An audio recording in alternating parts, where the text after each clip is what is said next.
You're welcome to Birmingham Business TV. It's episode 3 and thank you for joining us. We're glad to be bringing you this episode from the Liquid Media Center right at the heart of Birmingham. On today's show, we're going to be bringing you the regular, the Joe Blake Business Show, Out and About with Pam Shima. I've also got a couple of interviews with Charlotte Oduvala and a panel that is led by the GBS Lab Growth Hub. You would notice that my co-presenter Kyle Jones isn't here. Well, this is because Kyle Jones is on the streets of Birmingham checking out the Birmingham Christmas market. Over to you, Kyle. Thanks very much, Davis. Well, beer, bratwurst, even a burst of Shaking Stevens we've had out here. I've come down Centenary Square to get a taste of the Christmas market. And yes, the Christmas market is already here in Birmingham. Seems to start earlier every year as far as I can see. But of course the big thing is the benefit that it brings to the tourism sector in the city. It's estimated that 5.5 million people will be visiting the Christmas market between now and the 23rd of December when it ends. And there's more than 50 stalls here, not quite so many as there were last year I'm told, but there's already a buzz here that you can see. Inflation is on our minds, of course, and you can see that in some of the stalls here. A beer and a bratwurst, it costs you £12.50 here. So I'm trying to multiply that by 5.5 million viewers. It certainly means there's going to be quite a lot of visitors spending a lot of money here in the city. The popular singing moose is back for those who feel that's an important ingredient into the market here. And the city are obviously delighted that the earlier the market starts, the more of an opportunity to get people through the doors into the city to start spending some money. Rail strikes, of course, over the next few weeks are not going to help too much, but are we in the Christmas spirit here in Birmingham? Is it too early to be in the Christmas spirit here in Birmingham? Well, I think you can sense from the atmosphere that's already building out here that that's probably not the case. So yes, a big economic boom for the city, and I'll let you decide whether you think it's too early to be singing Christmas carols. I'm going to head back to the studio now. We'll take a commercial break, give me time to get back through the doors. See you later.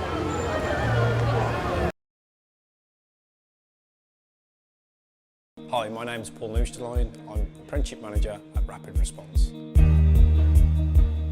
Rapid Response are a training provider and employer offering apprenticeships in the healthcare and emergency service sector. The GBS Lab helped us initially in a short space of time with networking opportunities, looking at possible opportunities with finance, and developing and growth. I would encourage any business to get support from the GBS Lab. They will get the same level of support that we've had, communication from our accounts manager, things like development of funding, support, knowledge, experience to where we can develop and push our business. Their support was extremely valuable, easy to access. Give them a call and see what they can do for you.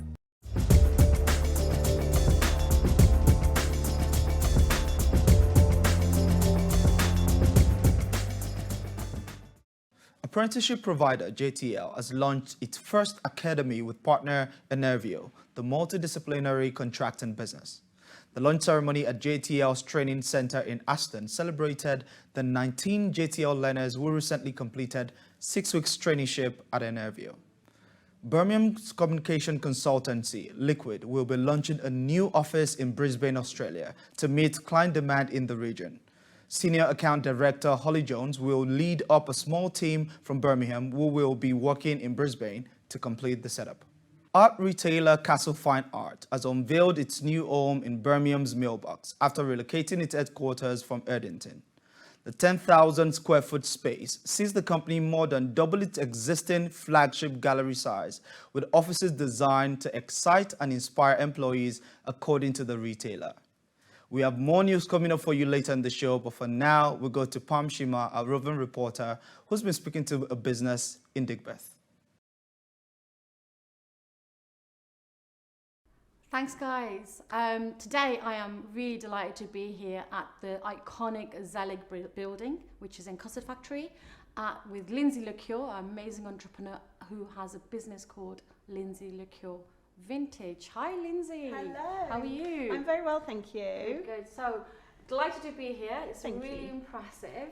Tell us and tell the audience more about yourself and your business. Sure. We are a vintage experience company. So what we aim to do is give people a little slice of 1940s, 50s, 60s lifestyle in one venue. So all under one roof. You can see we've got the salon. So we do vintage makeovers, you know, come in and get dressed up like Marilyn Monroe or Betty Page or any kind of iconic starlet. We have a 50s diner, milkshake bar. So again, you feel like you're in the set of Grease, and we do parties in there and milkshakes and all sorts. And then the shop and other sides of the business, we also do have our own makeup, cosmetics and hair tools and hair products range as well, and also franchise the business. So that's really a growth strategy that I'm working on at the moment. Okay, so lots of different arms to the business, which is wonderful. So I love that you're in the middle of the transformation. You know, you're in the middle of Zelig building, Custard Factory. Tell me a little bit more what's going on around here. Yeah, so a lot of transformation over here. So we have got the HS2 station right up the road here at Digbeth High Street. They're also bringing the tram down. So we have had a lot of roadworks here for a very long time. So that's been a real challenge because during lockdown thought, right, let's invest in them, opening up the front door to the Digbeth High Street, you know, let's get this cafe diner open and all that sort of thing. And just over COVID, you know, brilliant, we're getting open again. And then of course all these roadworks came and foot traffic just went down to zero. So right, back to square one.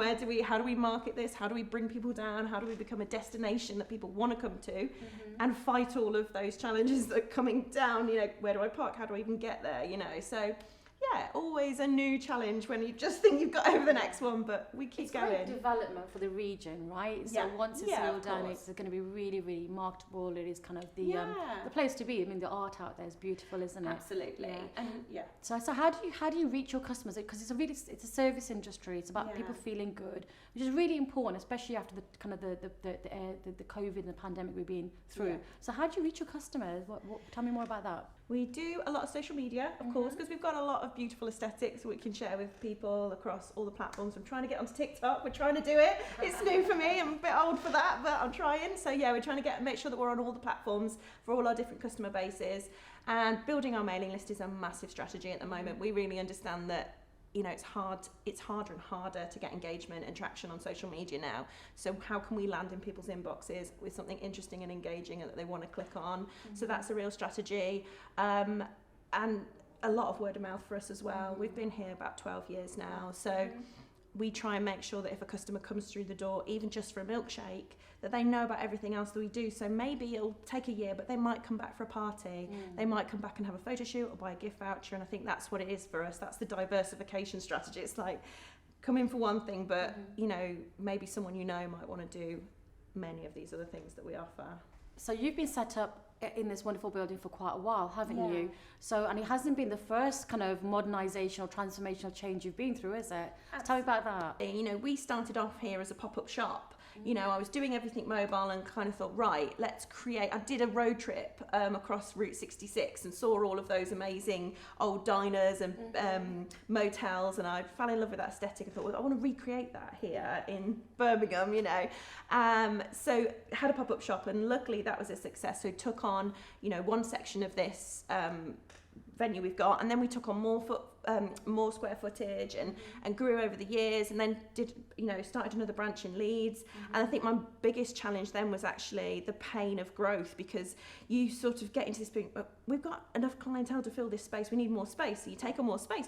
This venue's doing great, let's do another venue. And of course your costs escalate, and they escalate in a way that as a younger business person, if you like, or not young age, but younger in business, you don't realise, I'm going to lose my small business rates relief if I have two venues, and you learn that 6 months in and all this jazz. So, you know, there was a real pain of growth and having our profit margin squeezed.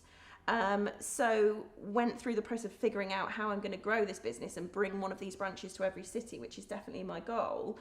But decided that the best thing to do was to close my own second branch down, which was heartbreaking and felt at the time like a failure, but it was the right decision, because then I went into franchising. But actually it's much better if someone else can start and run that branch, but it's still under our brand. I can still support them and mentor them, and I love that part of it.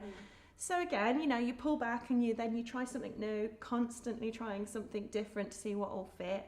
And we're very niche, so we have to really think about that. Yeah. So in terms of recruiting staff and and bringing on new talent? Obviously, if you're franchising, you're going to need employees.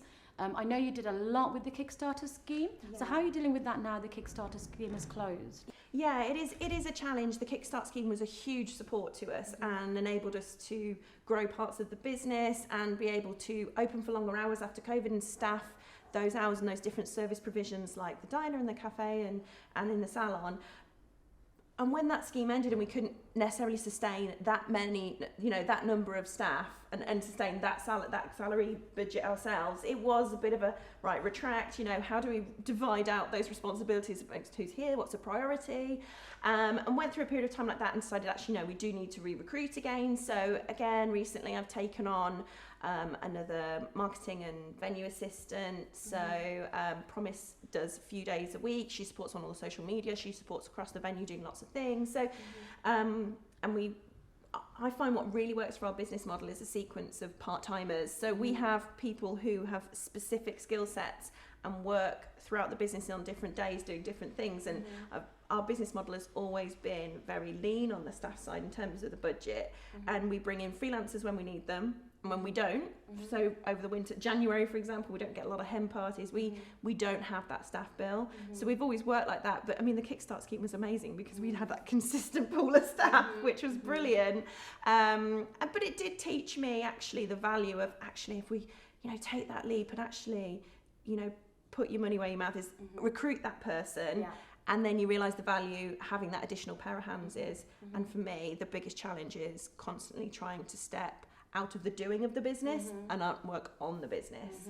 That's the biggest challenge when we've got so much going on all the time. So tell me about what's your 5-year plan? What's your big plan?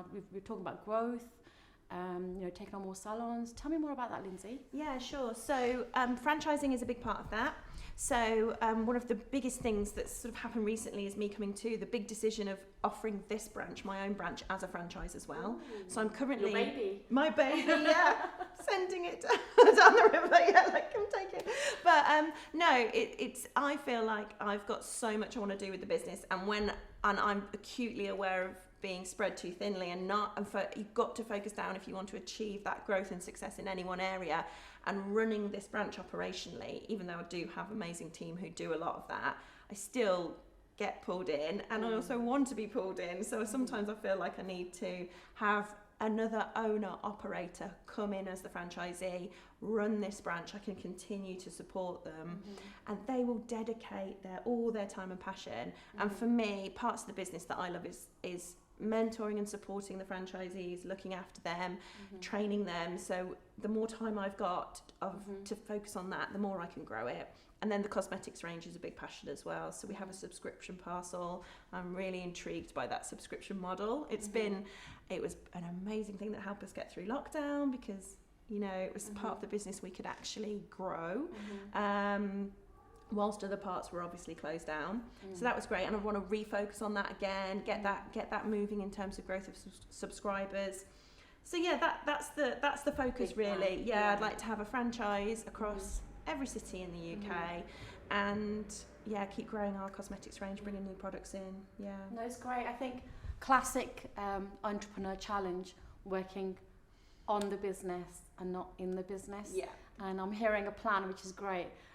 You're quite right. I think that subscription model was a huge learning during COVID, wasn't it? Yes. A huge transition, a massive pivot that a lot of businesses have been doing. Yeah. So that's good. So you've got your subscription model, you've got your franchise model, and what else? What else is on the cards, Lindsay? So we're always working on bringing more people into this venue as well, and looking at what over time with the lockdowns and then people coming out of that and having this real realization that creating memories is actually a really valuable thing to do as opposed to necessarily things and stuff and all that. So that's what we really try to, engage our customers in and make them really see that coming and doing this fun experience and challenging yourself with having a makeover or transformation things is really just a pleasant and rewarding, gift to yourself, to pamper yourself and look after yourself. So that's a real focus, and really just navigating this again. Cost of living is an element to us. We need to think about that. We need to think about how that impacts our customer base's spending. is it important to them anymore to spend £45 on getting their hair done to go out? Maybe not. So how else do we bring them in and engage them and get them interested in other things that they may see as important to them to spend their hard-earned and precious money on right now?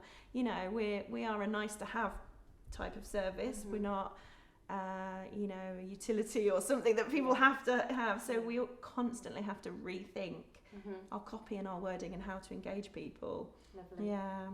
Thank you. Lindsay, that's been incredible.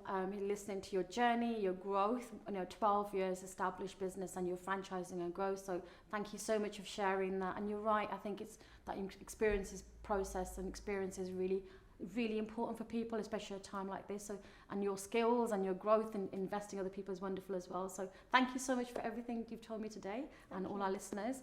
And now back over to the studio. Thank you.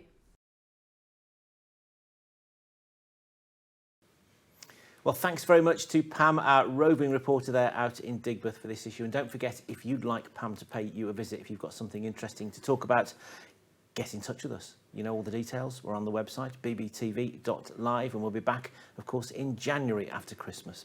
We're going to talk skills now, though, and skills, without a doubt, is right at the top of the business agenda at the moment. A lot of companies struggling to recruit, and one of the issues is how they actually tackle solving the problem.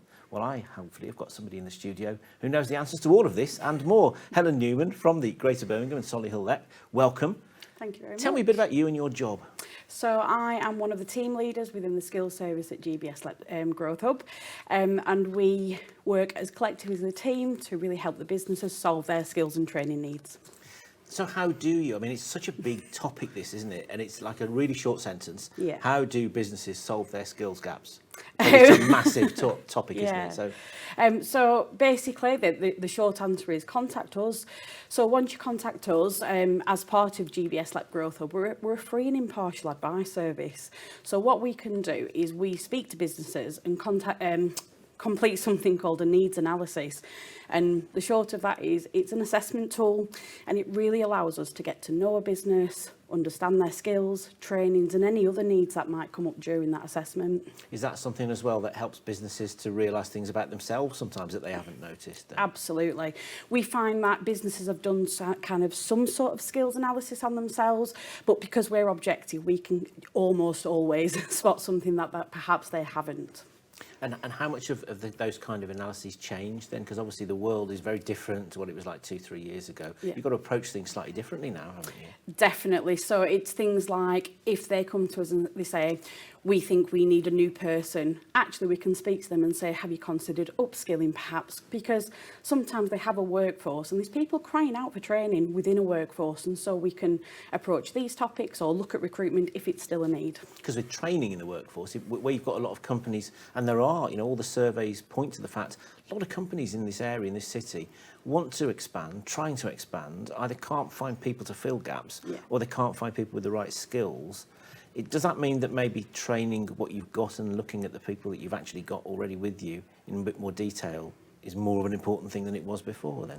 It absolutely can be. And so through the needs analysis, so through our assessment and through our kind of team of experts, this is what we work with businesses to find out. So we can look at upskilling, we can look at various different skills and training solutions and skill solutions to really find out what's important to that business and work out the right referral. So, okay then, so they've filled in the paperwork, they've ticked all the boxes, you've identified the skills gaps and the issues that they've got to overcome. Yeah. What's the process next then? How does it develop from there? So the skills advisor that they will have a meeting with, they then analyse what they've talked about with that business. We then work with a bank of training providers. Now, the great thing with us being impartial is that we have this bank of training providers who have gone through a due diligence process with us. So when we're referring businesses, they're going to a high quality training provider. We know that they're going to get great training. We've gone through kind of those initial checks, and then we refer them on to hopefully the right skill solution, but we remain in contact with those businesses to make sure that they're extremely happy and looked after. And is that businesses in loads of sectors that you're dealing with? I mean, how has that changed and how does that evolve? Yeah, so obviously we have the main sectors within GBS LEP Growth Hub. But yeah, I mean, us as the skills service, we can actually deal with a business from almost any sector. So I want to say if you're a business out there thinking, oh, can I get in contact absolutely. We can aim to help you.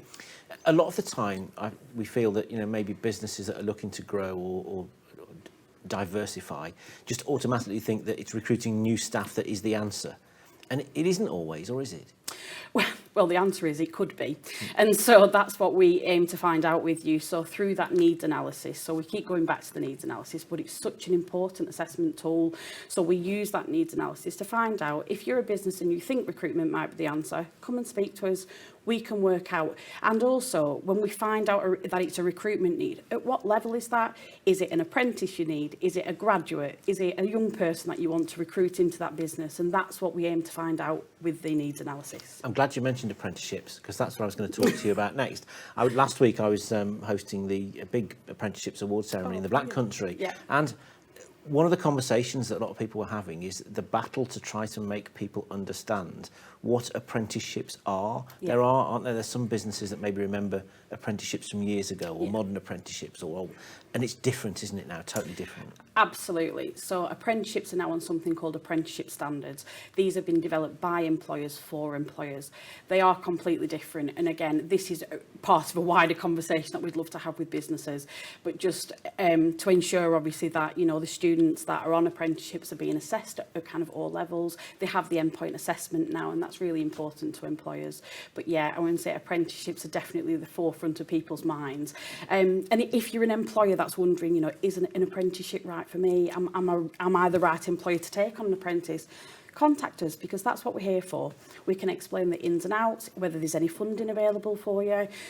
We work with Birmingham City Council on the levy transfer service, so that's them donating a portion of their apprenticeship levy to companies kind of throughout the Birmingham region and GBS-LEP region really, to really be able to fund apprenticeship training, which is just a fantastic thing, because it alleviates the pressure that perhaps some businesses are finding that they might not be able to fund that apprenticeship. And the apprenticeship levy is interesting in its own right, isn't it? Because there was a perception that some companies hadn't really got their head round how it all worked or what it was for. Yeah, so again, I mean, this is obviously part of a wider conversation that we'd love to speak to businesses about, and if they're not sure how much they'd need to pay and things like that, contact us and we can talk through kind of all the apprenticeship standards that would be right for the role that they're creating, and which standard and how much the funding is, and if we'd be able to help with the levy transfer service. So, I mean, are apprenticeships right for every employer? Would you argue that there's a role for an apprenticeship in pretty much any company? Then? That's what we're here for, and we can certainly help you discover if that's the case. I wouldn't say 100% yes, because it might not be, but again, this is why we have the experts within the skills service to really understand you and your business, understand if it is a recruitment need, is an apprentice right for that role. But yeah, that's why we have the experts in the skills service. The pluses though of apprenticeship, of course, is that you earn and you learn at the same time, isn't it? Yeah. So it's that kind of the earning and learning, it's degree without the debt. There's a couple of taglines that go along with apprenticeship. Go on, give us some more. So you're putting me on the spot now. But it's certainly, especially when we're getting towards kind of the higher in degree level apprenticeships, it's absolutely, I was going to say, you're getting fantastic quality education alongside a full-time position, so it's getting that valuable work experience alongside a nationally accredited qualification, and we often say sometimes it's definitely not the easiest way to gain a qualification, it's certainly not the quickest, but it's a fantastic way to do it, and it's a real invaluable thing to companies and people alike, because the other misconception is that it's just for young people, and it's not. There is no age cap on an apprenticeship, so you can see you could be 16 or 116 if you really wanted to be, and you could still be an apprentice. And of course the other thing that people say is, well, how, what are the career progression opportunities? But particularly with something like a degree level apprenticeship, that involves a business committing to you as an employee for 4 or 5 years, isn't it? They're not going to do that unless they're serious about embedding you in their team long term, are they? Yeah, that's what we'd hope so, absolutely. So while an employer does only have to provide a contract for the duration of the apprenticeship, we hope that obviously employers that are investing in their staff do have a long-term plan. And also there's the thought that if you're being taken on perhaps a level 2 or a level 3 apprenticeship, there's always that progression there. So you could go on kind of from your level 2 to your level 3, 4, 5 and 6, and even right up to a master's degree level apprenticeship.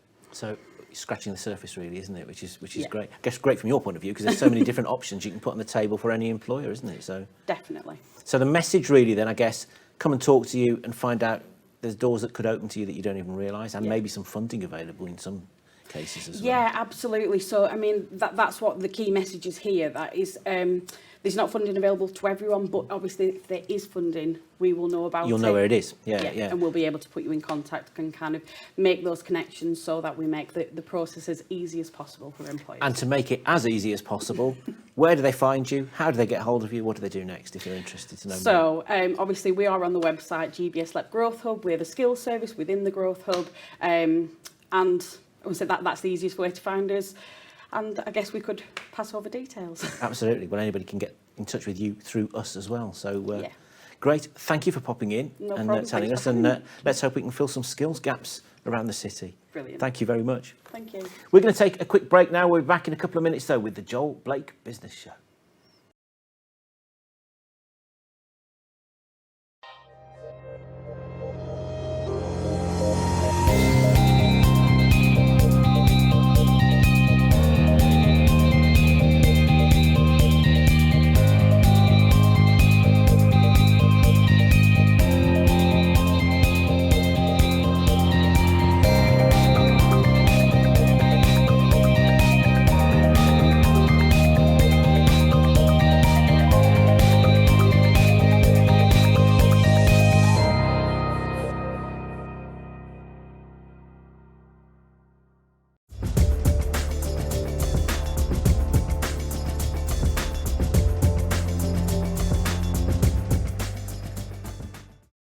So welcome to our next edition of the Joel Blake Business Show. My name is Joel Blake, and today we're talking about talent, recruitment and skills. Such a controversial subject, but one that is very important to businesses in the region and all the institutions, as well as the ecosystem that they all support. So today we've got three fantastic guests who are all leaders in their own right, and so collectively this is going to be a powerful conversation. So firstly, I'd like to introduce Susie Branch-Haddo. So Susie is the Vice Principal of Birmingham Metropolitan College. That's we have right. Rachel Adams, Head of HR at B Music. It's a charity responsible for Birmingham Symphony Hall and Town Hall. And we have Suzanne Critt, former, recently retired, I'd happen to hear. Recently retired, yes, But- I'm loving it. But co-founder of Plum Personnel and regional lead for the rec here in the region, and also Vice President of the Solihull Chamber of Commerce. That's I believe, correct, as well. yes. So thank you, ladies. Thank you for being here today. You're welcome. Such a controversial subject, as I said earlier, and one that I know that we're all passionate about in the region. And, you know, we'll be talking about the impact of COVID-19 on talent and recruitment in the region. We talk about young people, we talk about diversity, we talk about disruption in business. There's a whole plethora of things we could discuss under this subject. But what I'd like to do is maybe start with yourself, Susie, and really just kind of start back at grassroots, really, in terms of our young people. Mm-hmm. You know, what are you seeing from a college perspective, an education perspective, on the needs of young people, the needs around talent, and how that matches with the needs of business? So I think let's concentrate on post-COVID. And we, in partnership with an organisation called Beat Freaks, did a piece of research with young people throughout COVID on how COVID was affecting them on a whole scale of items, but including their careers and employment. And some of the information that's come out of that I found really fascinating. So, for example, the young people in the survey were asked to pick what was the most important thing they were looking for when it comes to their career and finding a job. And they could only pick one. And the most important thing was doing something I love. And I know there's a tweeness around that because, let's be honest, I really like and love 80% of my job, but 20% of it's just frustrating. And that's just the real world. But actually, the theme of that is, and I think perhaps connected to COVID as well, is actually I want to do something that I find rewarding, that enthuses me, that I enjoy. The second one was obviously money. And there's no sort of mistaking that. And I think, therefore, one of the, particularly for us as an organisation, you know, we are a majority-minority college. We are based in Birmingham and throughout. We have students from some of the most deprived wards in Birmingham. And really our focus is on how we can work with young students to sort of 16 to 18-year-olds to help them build their confidence and to help them build the vital work skills that we all say that we need for when they're coming into employment. And we can only do that in partnership with employers. So for me, a big drive through COVID and a continued big drive is around work experience, which I know, I used to run a marketing agency. I know sometimes as a business owner or an organisation, your shoulders can drop when you hear those words because you think, oh my God, what am I going to do?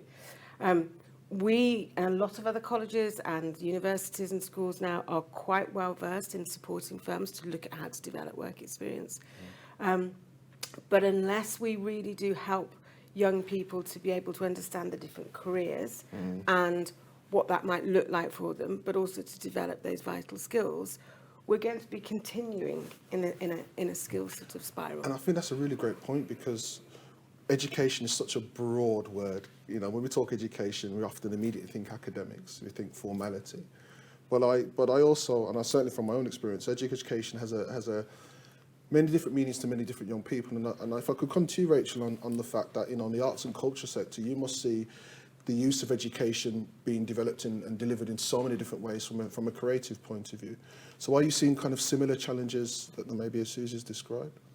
We, as a charity, we have 70 staff. A lot of those staff, certainly before COVID, a lot of those staff came in as fully experienced arts professionals in their sort of specialism. Post-COVID, and I don't think we are in post-COVID, but let's use that term, we are in post-COVID.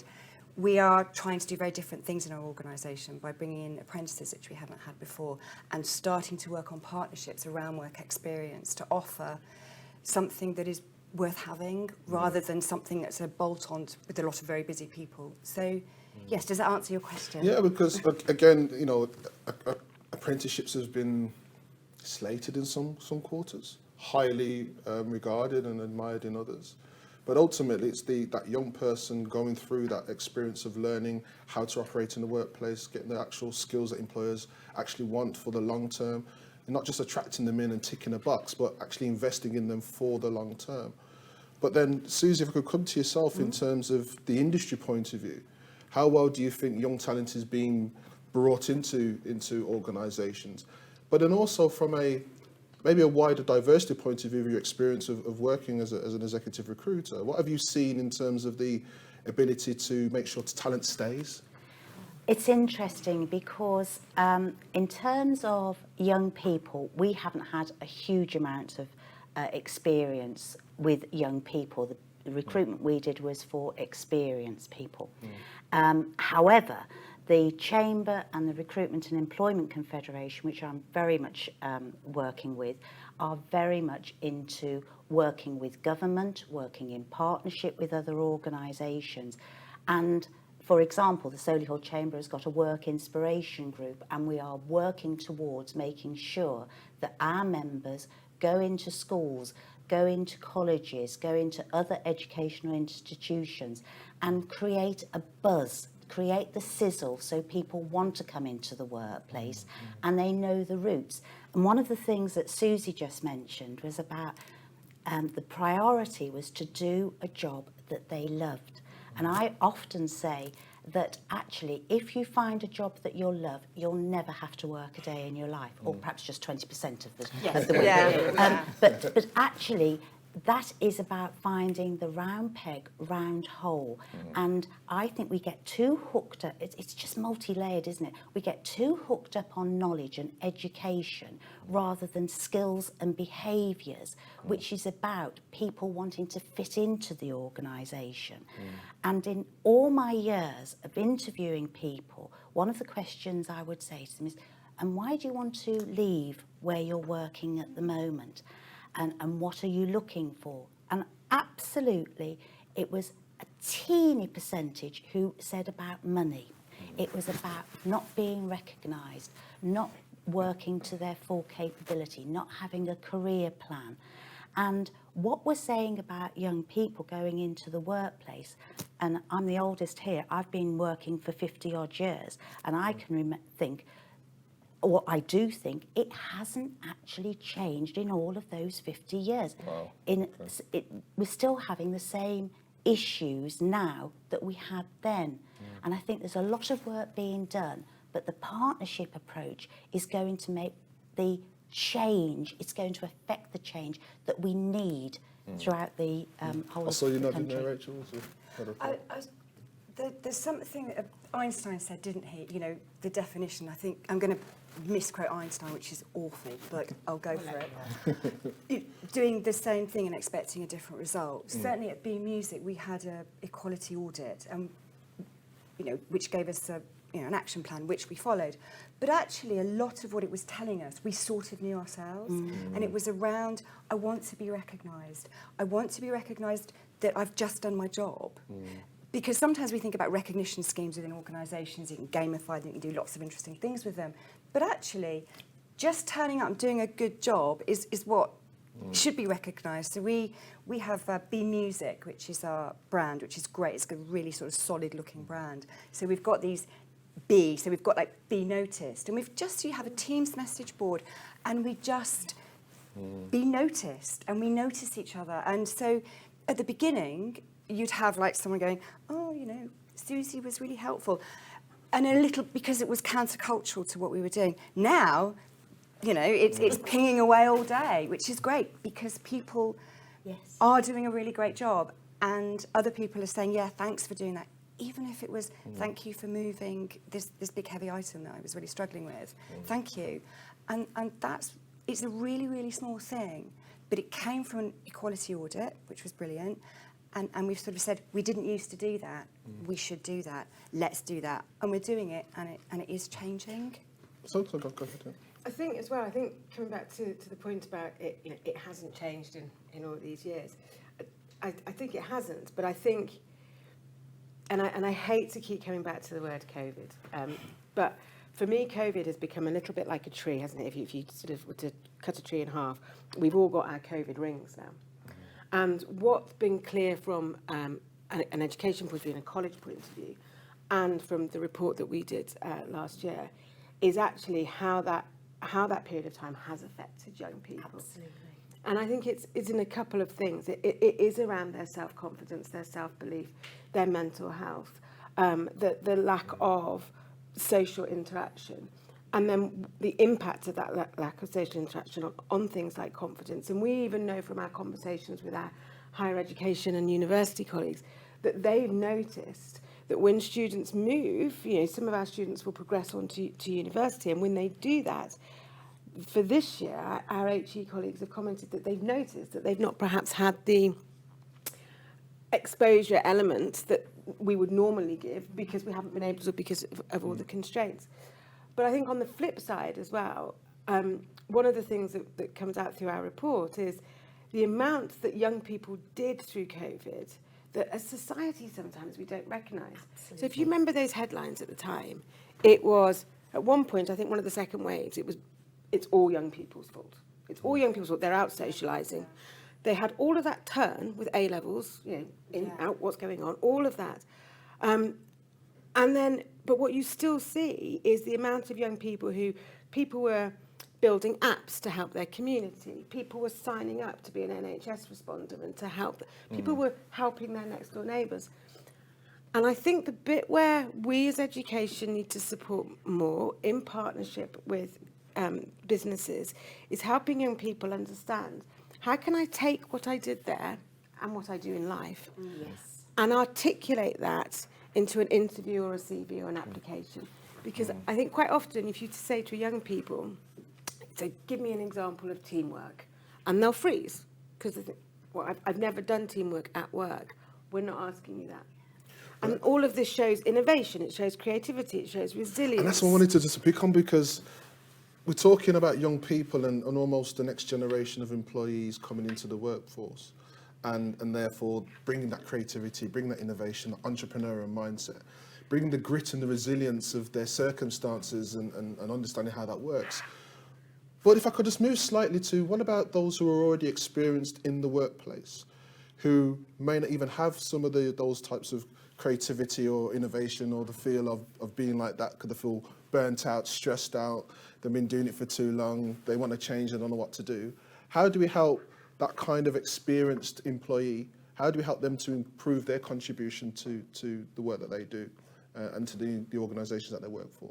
Because so often we forget that, older workers, more experienced workers have so much to offer, even in terms of mentoring young people, for example. But in the workplace, they're often forgotten if they're kind of a nice little steady Eddie that just gets on and does their job. So how do we really support kind of that kind of next experience level? I've found in B Music we have we're quite representative of Birmingham generally. So we do have older and young. We had less young, we have more younger people now working for us. But if you allow people to just be quite organic in their work, older people will. We have apprentices and younger people coming in. We're sort of recruiting a little bit more around behaviours, still skills, but around behaviours. And those more experienced, not necessarily older, but let's say with age comes experience. They are organically mentoring the younger people who are accepting that. And we do see it. It's actually really nice to see.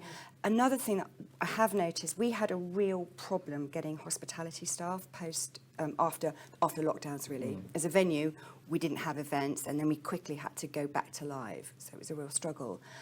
One of the things that we did and we do is our younger people, they pretty much own the recruitment process. We do interviews by Zoom. We put an advert out in Indeed. Just shout out to Indeed. They're pretty good. An advert goes out for a week. Our younger team are interviewing those people, and they can go from application to first shift in 2 weeks, because our younger people said to us, that's what we want, actually. We don't really want long application forms. We don't really want to wait a long time because everybody sort of wants us. So we just do that. So the younger people are interviewing the younger people to bring them in, and they're asking the questions that they feel are good questions. See, I think that's a great practice, but for me, I'm almost thinking, oh, what about the businesses themselves and organisations themselves? What do they need to do to change? Because young people want opportunities. Young people, ambitious young people, will take the opportunities. Organisations will support talent when they see it, but also will invest time and resource to find the potential in a young person if they may not even see it themselves. But it's not always about the young people. And for me, the organisations need to be held to account on how much they're willing to change, because we're also living in a different economy, in a different world where business is completely different. We are, and I'm going to be slightly controversial on this one, because I think we're all on a journey. And what I would say, particularly, and I'm going to say it because I'm a proud Brummie, particularly in our region and our city, I do see businesses coming together to help and support. You know, we run at BMET the UK's only professional services academy. We're 10 years old this year. That involves firms from across the professional services sector who have invested hours, hundreds of hours in our students, developing work experience programs, running lectures, having students coming into the buildings to be able to see the careers, and then opening up their talent pipeline to them. And there's a lot of organisations across the city who are doing that. But I do take on board your point, and I think what it is about, and pre-COVID, to be honest, I was really seeing a shift. The shift for me happened after the financial crash. And I think when we had the financial crash, a lot of us pulled in and went, no more spending on recruitment, no more spending on young people. Is that happening now though? No. Or people still, are their businesses opening their coffers? Are they still investing? From what we're seeing is that I am still seeing businesses invest in terms of time. Okay. So I think the crash meant that everybody also sort of pulled back on things like work experience programs. And actually, to see the commitment we got off the employers across our region through COVID, running live briefs, which is the first time we'd ever done it, has been huge. And that has continued.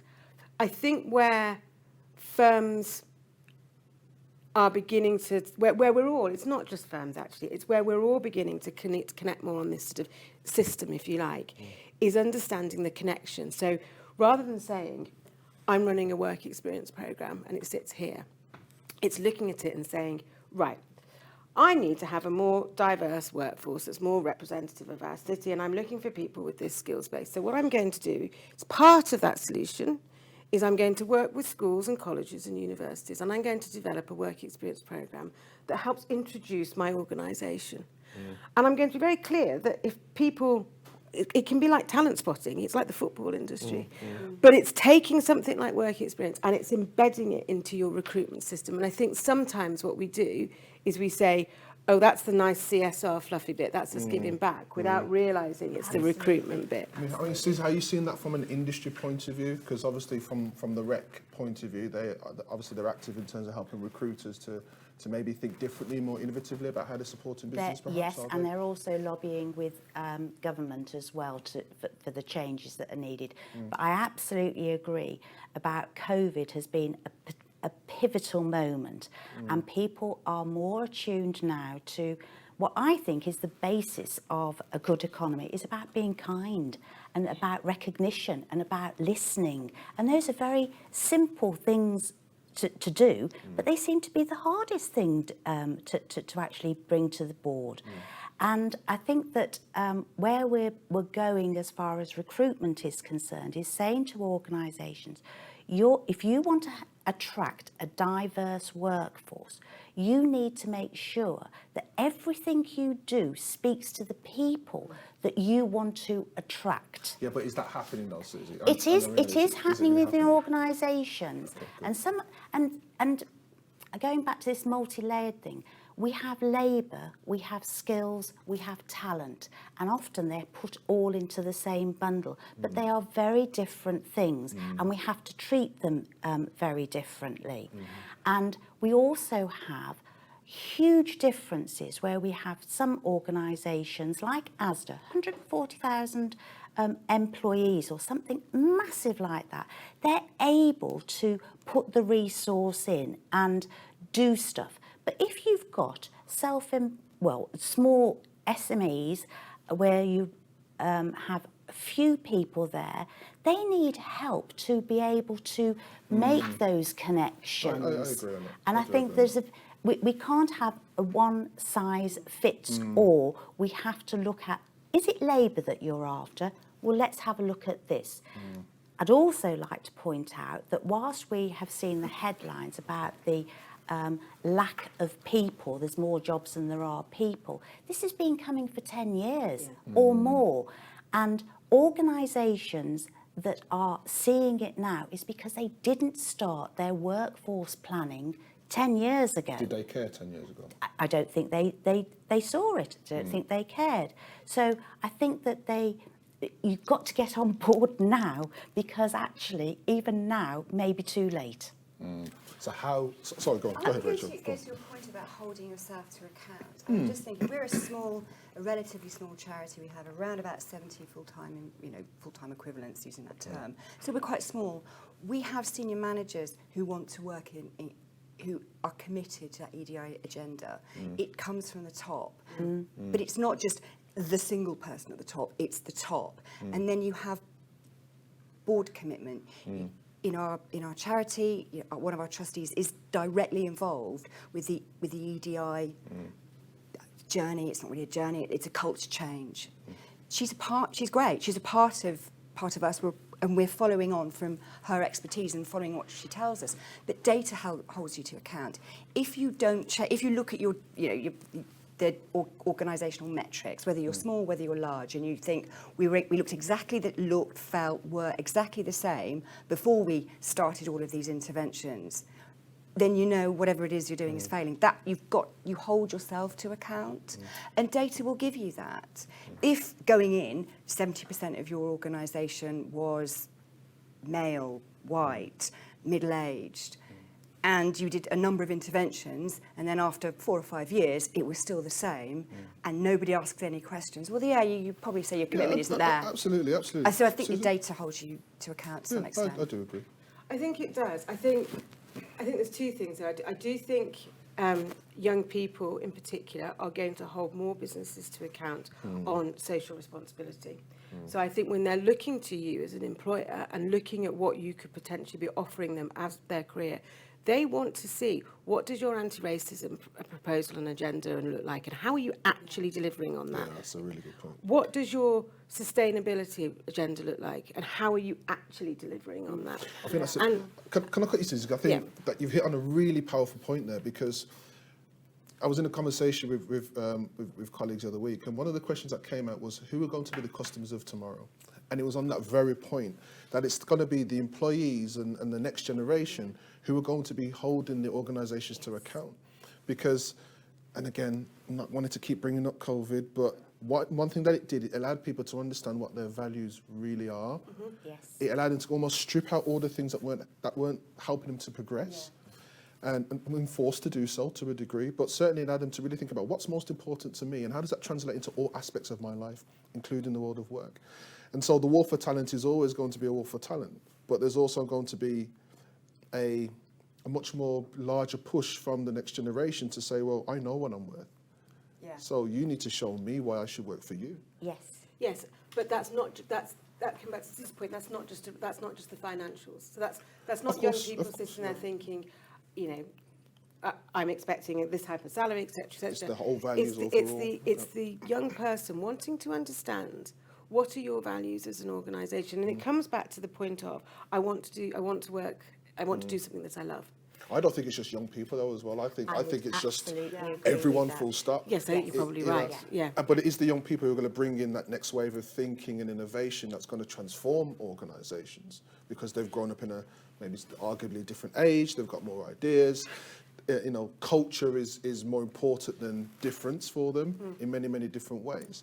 But people full stop who are trying to find work, who've actually had the time to readdress their value position are going to do exactly the same thing. And I do think as businesses we have to look at that. And I don't think Yeah. we're all on a journey, aren't we? But I think sometimes I see organisations, particularly around apprenticeships, sometimes the clients we're working for on the larger piece, and all of us sometimes as organisations, they try and sell the job description. Sell the culture, sell the organisation, sell what it's like to come work here. But on that point, we have been in partnership with an organisation called Leaders Unlocked across the UK, and that has been looking at race and equality in particular for young people. And one of the chapters in that report, it's just come out, is around employment and racism in the workplace. And one of the statistics in there that I have found really hard to take and really hard to read, but it's real and it's there, is that 47% of young people felt that, so this is young people from a BAME background, felt that certain industries were not open to them for them to be able to apply because of their BAME background. And that just can't be acceptable. And we therefore have to ask ourselves questions as to why and what are we doing about that?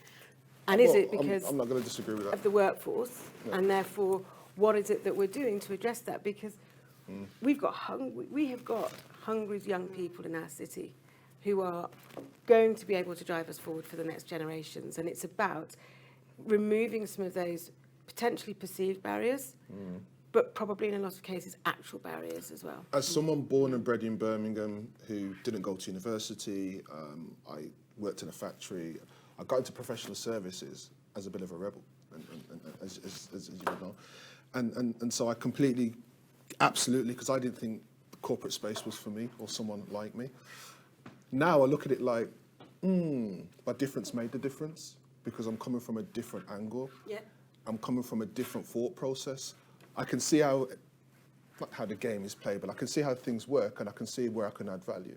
And I know there are many young people in our city, ethnicity, but also gender, also with disability, etc., who think in a similar way. And I don't think it's about saying it's us against them. It's about let's create this state of inclusion where everyone can benefit, but the organisations do need to open their mindset, but also young people and older workers need to also open their mindset too. Because I know even with myself, I was conditioned by the way that I'd been brought up to a degree that, okay, it's always going to be me against the world. And what I recognise is, well, if I add value to the world, then everyone wins. Yeah. And so the purpose is about greater than self. Being all philosophical and not kumbaya about it, but the reality is that we're living in a different world where inclusion means more than just a nice, picture of a kid on a hard hat on the front of a citizenship report. I'm not interested. It's about what's your impact, how you're demonstrating that. And I think ESG and other things like that, you mentioned sustainability earlier. All these types of initiatives are helping organisations to show another side of how they're adding value. However, the commitment has to be demonstrable and long-term and consistent. Yes. And so I think data, your point earlier, Rachel, around data is key to that. Arguably, where they're getting the data from. Is it the same data sources which then give them the same types of outcomes that they've had in the past? I'll leave that in the air. But the reality is that data and actual evidence of impact from the very people that they say they're supporting is going to be key. And I would say almost, Susie, as well, in terms of the industry, it'd be interesting to see how regulation plays a part in helping to hold organisations to account where necessary, but also enabling innovation to thrive so that the state of inclusion can create change for all. I'm a great believer that if we had inclusion, we wouldn't need equality and diversity. I think that that's the most powerful one. And the data side of it, recruiters have got masses of data that could be used that employers aren't using on terms of their reputation in the marketplace, and they're not hearing that, and they need to reach out and say, well, what's my reputation? Because we have people, no, I don't want to work for them. Why not? And the company would be appalled. It's absolute gold dust. And it's because of X, Y, Z. And we can help influence the changes that need to be made to make them more attractive to the people that they want to get in there. And also we can do it the other way around of giving the real information, not the information that they captured at exit interview. And when I hear things like, yes, absolutely, Edie and I committed, and then they say on feedback after an interview, I just don't think they're quite the right fit. So what do you mean about the right fit? And actually, 9 times out of 10, it's, I don't think I could manage them. And then that's another conversation about leadership skills, being able to have difficult conversations, having confidence to be able to manage people and manage a diverse workforce. And just on that point, and a question to all of you really, and anyone feel free to answer, do we feel, or do you feel we have confident leaders in our region for that exact reason, who'd be willing to kind of almost show their vulnerability in order to learn and to grow and to support that diversity? I think there's a lot of imposter syndrome, and I think there's a lot of people who are winging it as well and really do need help. And I think that perhaps it's not having the confidence to reach out and saying, I don't know how to do this. So that's where collaboration plays a huge part then, doesn't it? In Absolutely. Terms of and just sorry, that the other thing is about flexible working. So many people now working from home. You've lost that osmosis of learning and seeing and hearing and having the opportunity to be mentored by other people within an organisation. That's diluted now. So again, we're going through, we thought we had a challenge, now we've got an even bigger challenge and managing that. But I think we do have some fantastic, confident leaders who are more than capable, but we also have a lot of people who perhaps have been promoted because of their talent, but not because of their skills in managing and bringing the best out in others and remembering to say, thank you, you did a great job today. I'm really proud of you. I think in smaller charities, people often get promoted because they're good at their specialism, and then if they have an interest in management, that's great, rather than are you interested in being a manager and being promoted on those management skills, because sometimes you can train the specialism into somebody or whatever. I think that's been going on for as long as I've been working, and I think it predates me, certainly in those smaller places, certainly in smaller charities and businesses. But I think you are seeing, I agree with everything. But I think, for me, I am seeing strong leaders across the city, in particular in Birmingham, but also a different type of leadership style and a different type of leader. And I think what it's about sometimes is actually those leaders who, and the people I'm referring to, like you've just said, have actually got to that position because of their ability to look after people, not perhaps just based on their technical skills. But what it's about is then that leader having the confidence and the support around them to be able to start publicly shouting about things that they're doing. So there's a very large law firm in the city, and they have two females who have shared the role of senior partner. And they are very vocal about that, and they are unequivocally female, and one of them has got a young son, and they're very public about it. And I think that is absolutely marvellous, because that is, for me, about showing what can be achieved and demonstrating it, and not trying to fit a box. And I think with the flexibility point, I think it's really important, because I think with COVID, I do think there's been a bit of, I think the next journey we need to go on is, I think some people do think that flexible working is working from home, and it's not. It's not at all. And I have a young son. I have he's 5 this weekend, so I have a young son, and my son also has learning disabilities, and that means therefore that our school days look different a little bit to mainstream school. I'm really fortunate that I'm in a culture and environment where I can have flexible working patterns. So I've dropped my son off this morning, I've come here, I've got a commitment this afternoon, I've got a commitment this evening, but I can flex around it. But I do think that there is a bit of I get really irate when I hear people saying it's all about working from home. I don't think I just don't think that is possible. I think it has to be, sometimes it is about working from home. I had a tender to do on Wednesday, that was a working from home day. But it is that flexible working that we need to think about. Well, I think, I agree. As we kind of, I guess, come to the end of today's show, I think what I'm hearing is a number of different key things, and I'd like just to give a final thought, just to share with businesses and our audience who are watching. But I think what I'm hearing is there's this combination of collaboration, data, Yes. and inclusive leadership. I think the combination of those three things can really help to create a new way of thinking within organisations, but also a new way of thinking from the people who are trying to find work as well, whether it's a young person or a much more experienced person who's trying to think about career change. But as a final thought, what would you think? If I start with yourself, Susan. I was just going to say, for those SMEs out there, you are not alone. There is such a lot of support out there.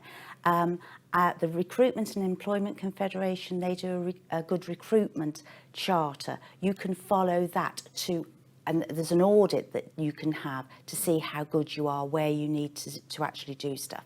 There's also business in the community, and they have principles that you can work to. You don't have to start from zero. There is lots of support out there, and reaching out to the colleges and reaching out to the chambers, all of those things can help you in actually making the next step. And I think there's a real willingness there in the business community, in the community.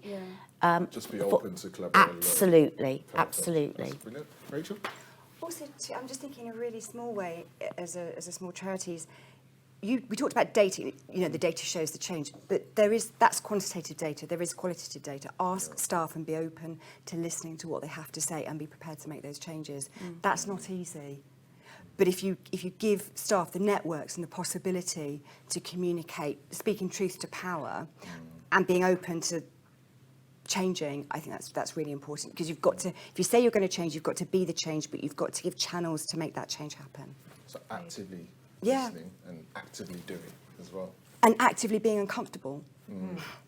Because if you're not, nobody's got it right. So if you're not actually uncomfortable by somebody speaking truth to power, unless you've brilliantly got it right, brilliant, let's all be that organisation. Actively uncomfortable, I like that. Yeah, I like that as well. And last but not least, Susan? I think it's about understanding about being in it for the long term. So I think it just comes back to the point earlier, which is we've known about this for 10 years. So if you're, my advice would be invest in young people now, investing partnerships, and of course I'm going to say with your local colleges now because it's where I'm from, but invest in education now. But don't expect to see the investment and the return on that investment in the next 6 months or 12 months. As I say, these partnerships can be 10 years, but you need to do that because this is about a talent pipeline. And let's think about the football industry. It's the model that they've been running for years, and it's grassroots investment and then up there.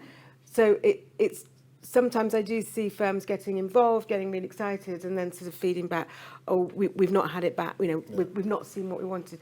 How long have you been working with that college organisation for? 3 months. Yeah, you're just not going to see it in 3 months. So think long term. Well, ladies, thank you very much for your time today. Thank you for your insight. Thanks for your expertise. I'm sure our audience have picked up so many gems from you all. So thank you very much indeed. Thank you, Joe. And for all of you who've been watching today, this area is one that is always close to my heart and you know, the heart of our guests today. But the reality is that business is business, but what type of businesses are you running? Are you running a business that is just commercial? Are you thinking about social impact? What do you really stand for? What are your values? And do those values match the very people that you want to support? Till the next time, thank you very much. Thank you. Great stuff. Thank you very much to Joel and the crew there for another terrific debate. Lots more still to come on Birmingham Business TV, including more news headlines and a latest panel debate from the local enterprise partnership. Now, though, Davis has got another interesting guest awaiting us over there in the studio.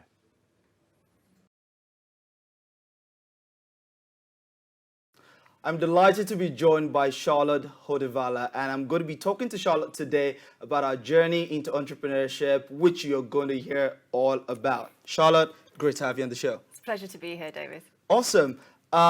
We met and talked about your business, MindSafe, but before I get into MindSafe at all, I want to get into the background of the woman, Charlotte Hodevala. How did you get into this entire space of entrepreneurship? What has your journey been like? Well, MindSafe is the exciting bit. I think my journey is probably quite conventional. I did 15 years working in pharmaceuticals and healthcare, working with improving patient pathways, access to healthcare, big budget, large figure contracts. I've also been a city councillor, and then we ended up developing the product from some meetings I was having with care home groups that led us to developing MindSafe. Interesting. Big pharma, city councillor, startup. Yep. How does it add up? Well, I was dealing with large contracts for care home groups, ironically for the elderly, care of the elderly, and we were looking at ways to improve dementia care and how you can find out about the person and make that care more person-centred, which is so important when people start to experience memory problems, both for themselves and to keep their families involved and feel part of what's going on in their lives. And then we met the leader of the CAMS, which is Child and Adolescent Mental Health Services here in Birmingham, which I believe is the biggest service in Europe. Interesting. And he said, this is great, but we need it for children and we need it now. So that made us pivot. My business partner is a GP by training and by 25 years experience. So that's where the health side and the clinical comes in. It's quite interesting and quite exciting, the fact that problems come from all places, and when we spot them and we find that opportunity to take advantage of them to solve solution and bring solutions to market, it's always a very, very great thing. And that's what leads to the birth of remarkable businesses like MindSafe. So tell us about MindSafe. What exactly is the business? Well, with MindSafe being for children as well, it's something that you can take through your life. So if you get strong mental health and well-being early on, it's something that you take with you throughout your life that can help you. Trying to change that at end of life is very difficult. So MindSafe is a digital online platform that supports mental well-being for children 24/7, and it's supported through schools and helps schools identify patterns or where children might be at risk to themselves or others so that they can get in and give extra support to them early on as well. That's quite interesting. So it's mental health for children. It's a platform that allows, schools and parents to understand what's happening with the mental health of their kids. Is that correct? It's about keeping them mentally healthy. So it's not clinical care. It's about keeping people mentally healthy, keeping their mental well-being on track, and starting to recognise when maybe it goes off track and they can keep an eye on it. It's driven by the children, so it's actually their experience to share. Schools can see patterns and children can choose to share individual elements if they want to. So it's a really powerful early on tool that really bridges that gap where currently, I don't need to tell you, children's mental health care is in crisis. There are millions of children adrift in that gap where they just need a bit of support that's right for them at the right time from people they trust.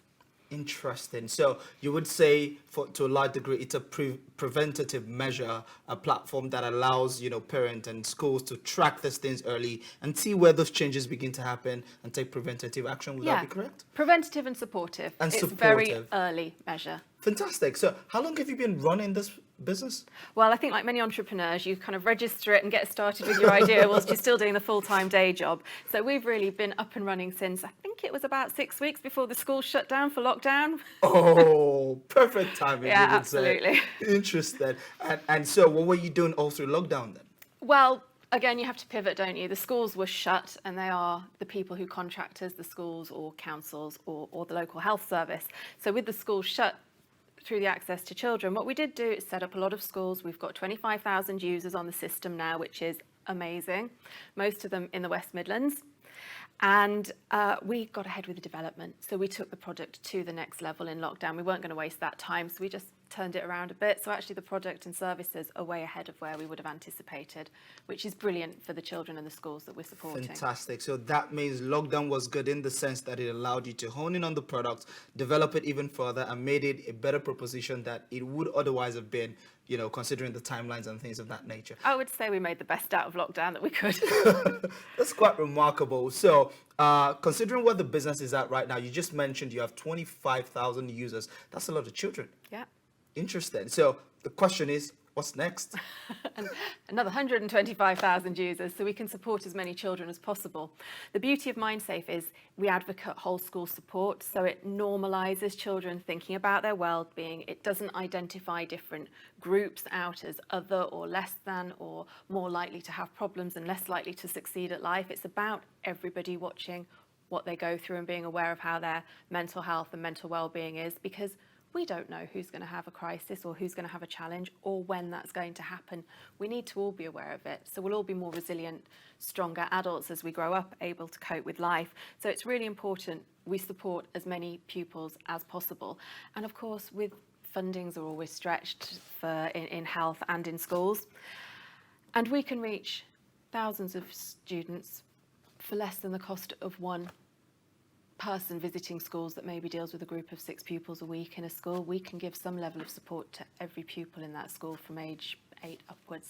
And that's the power of technology, isn't it? Yeah. Technology just allows you to, deliver solutions at scale and impact as many people as possible. I mean, we're not talking just the United Kingdom here. We're talking about children all over the world, isn't it? Yeah, I mean, currently we have 2 versions. We have a primary school version that's used from year 4 upwards, and then we have a secondary school version. So they're both age appropriate. They both have different levels of engagement directly with those pupils.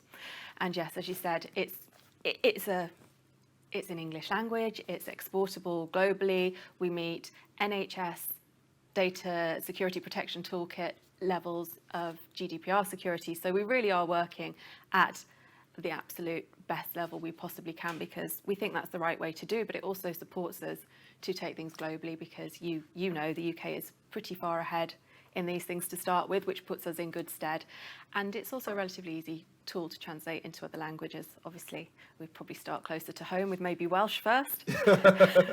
That's definitely a good way to go. It's quite exciting. And I would like to say a big thank you to you for being that entrepreneur, stepping up to the plate to make sure that our kids, are in that very positive mental health space, because when measures like this are put in place and schools adopt it, I'm quite confident that, based on what it is that you've put together, great things are going to happen for our kids in terms of their mental health. Now, before we stop talking about MindSafe, I want to talk a little bit about your journey building the business. Of all places in the world that you could potentially build this, you built this in Birmingham. What is it about the city that makes it, a good place for you to build a business? I've grown up here, went to school here. Liz, the other director, she went to school here as well. Ironically, we were at the same school. She was a few years ahead of me and didn't speak to me. Interesting. She's far too cool for that. And Birmingham, it's just the heart of everything, isn't it? We've got a fantastic mayor who really promotes the energy within the region.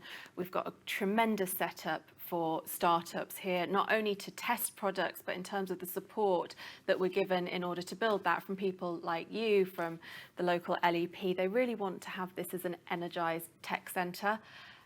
And also, we have got the youngest population and most diverse population in Absolutely. Europe. So where else do you Absolutely. start to support children? Where the children are that need that help. Fantastic. I think I share the sentiment completely. It's a great place to build a business. It's a great place to find talent. And very quickly on the subject matter of talent, how have you found the young population that we talk about, the digital talent? Because you run a technology company. How have you found, the process of hiring and finding talent? Is it relatively easy, or how would you describe that process? I would say that's one of the biggest challenges that we've had. And that's from 2 points of views. It's not our background in hiring digital talent, hiring people to work in healthcare and service at the patient-facing or user-facing end is our background from both of us from different angles. So actually starting to understand what we're looking for has been quite a challenge and a learning process for us so that they know what we're asking. But I would say it's pretty hard to find people who can show you what they've done and speak to you in clear language and say, yes, I can do this. My advice to people looking for those roles would be open to stuff that is different, but show us what you can do in a language we understand, and we'll try and talk to it in your tech language as well. Absolutely. I mean, there's always that chasm between the entrepreneur's understanding and the business language and the technical language that developers and technical people tend to have their conversations in. But this is what we love about the journey of entrepreneurship. Not only are we executing, but we are learning as we go along. Would you say that has been the same experience for you? Absolutely. And you can't beat practical experience. So anybody that is maybe nearing the end of their education, go and get some hands-on experience. Go and learn and sit and say, I worked on this project, we rolled it out. It didn't work because of this, this and this, or it did work and it was amazing, or I learned this, but this is what I've done. Because we all need to learn from each other in startup world. And that's very different from working in big pharma where you've got phone number budgets to work with. We need to learn from each other at pace and adapt as well. Absolutely. I mean, if you're a young person watching this, you just heard Charlotte's advice in terms of getting out there, getting practical, applying yourself to projects that could build your CV and build your knowledge base, because that is literally how you become a solution provider in the true sense of the word. Okay, so we've talked about mindset. We've talked about your journey. Let's talk about you. So outside of work, outside of MindSafe, outside of business, what are the things you'd like to get yourself involved with? I don't have a lot of time outside of that, between that and raising 2 kids. I'm very politically involved as well, have been for a long time, which is another thing that led us to supporting children, is the need to have different solutions. A checkbook isn't going to solve every problem, even if your budget was unlimited. It's time and reaching people in a way that young people speak, and I think that's really talked to Liz and I as well. Fantastic, fantastic. It's been a pleasure having this conversation, but before I let you go, Charlotte, a quick fire question that I want to give to you, just to get to know a bit of Charlotte and how she tends to do things. So I'm not going to tell you how I vote. Okay, no, I'm not going to tell you how. I'm not going to ask you that question. Okay, so tea or coffee? Coffee. Oh, really? Interesting. Music or movies? Movies. If you could go anywhere in the world for 6 months holiday, where would it be? A beach in San Marlo. Okay. It's very specific. You must have given a lot of thought to that one. It's my favourite place. Awesome. What is the biggest change you'd like to see in the world? I would like to see MindSafe supporting every child in every school that we can possibly reach. Absolutely. I think that is a remarkable one. I think that MindSafe will actually do fantastic. I look forward to seeing MindSafe do so much better, and look forward to having you back on the show at some point to talk about the new levels that MindSafe must have accomplished. Thanks ever so much. Awesome. Thank you very much, Charlotte, for joining us today. And that's it for our interview with Charlotte Hodevala. She's an amazing entrepreneur. We've enjoyed the conversation we've had today. She's a great representative of businesses that are built here in Birmingham, doing remarkable things and solving remarkable problems. Thank you very much. We'll see you sometime soon.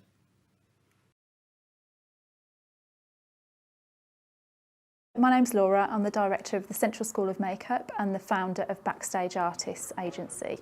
Once we got in contact with the Growth Hub, we went through quite a large screening process in terms of our business and what our business wanted to achieve. And we were immediately connected with other facilities within the Birmingham area that could help our business grow. I really feel that my account manager, Charlotte, is really interested in our business and the ideas that we have to grow our business. and is extremely supportive of what we want to do. We have created our business plan and a vision which we've really crystallised now for the business, and we have a real focus on how we want to move forward, and I've been able to communicate that back to the Growth Hub, and Charlotte has been able to connect me now with other businesses and facilities that can help us make those ideas become a reality.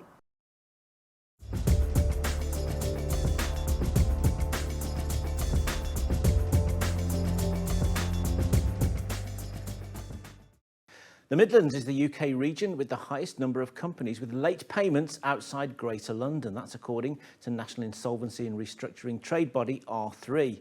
The Midlands chair, Eddie Williams, says the research, which was conducted by intelligence provider CreditSafe, reflects the negative impact of the current economic climate on local businesses. Law firm DLA Piper has appointed Noel Hayward as a managing partner of its Birmingham office, where he succeeds Trevor Ivory. Mr. Hayward was head of the Birmingham corporate team for 8 years and has been leading the firm's consumer goods, food and retail sector as the global co-chair. Italian restaurant Tropea is celebrating after being featured in both the Michelin Guide and the Good Food Guide. The co-owner of the Harbon restaurant, Ben Robinson Young, said he was both humbled and honoured to have been recognised by the two guides. Well, that's it for our news bulletins for this edition, but we've got a fantastic panel debate for you now, which is going to throw up, no doubt, lots more local news headlines. I'm going to hand over to Charlotte Bowden from the LEP, where they're going to be talking all about the world of online retail sales. Thank you, Carl. Yes, I'm Charlotte Bowden, one of the account managers here at the Greater Birmingham and Solihull Local Enterprise Partnership Growth Hub. I'm joined with 4 fabulous Birmingham business leaders today to talk about the topic of sales and selling and how we've had to adapt since COVID-19 into a hybrid world of working.